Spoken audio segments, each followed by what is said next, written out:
शाहपुर जानिया में नौजवान इताद पारां नींगर अमीर अबड़ो जे कातिलनि जी गिरफ़्तारी लाइ एहतजाज कयो वियो। अयाज़ पीरज़ादो, शहज़ाद मल्लाह, असद सूमरो ऐं ॿियनि चयो त मासूम अमीर अबड़ो खे ज़्यादतीअ बाबति क़त्ल करे लाश फिटो कयो वियो।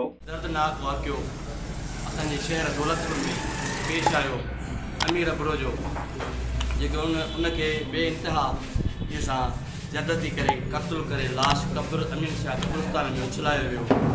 हुनजी मुज़म्मत सां गॾु अफ़सोस सां गॾु ऐं उन्हनि कातिलनि ते नाला खणा थो जेके हिननि नंढड़े मासूम सां अहिड़ी ज़्यादती करे ऐं उनजी FIR दर्ज न थी आहे।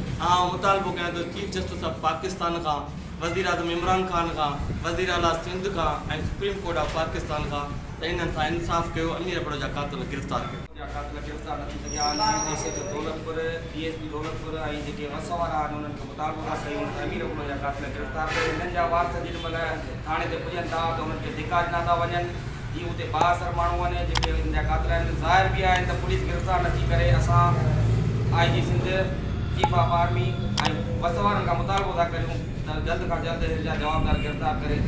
जीअं त दौलतपुर टाउन तालका काज़ीमंग में 28 महीना अॻु मासूम अमीर अली अबड़ो खे दौलतपुर शहर मां अगवा करे ज़्यादती उन सां करे बाद में क़त्ल करे उनजो लाश अमीन शाह क़ब्रिस्तान में उछलायो वियो।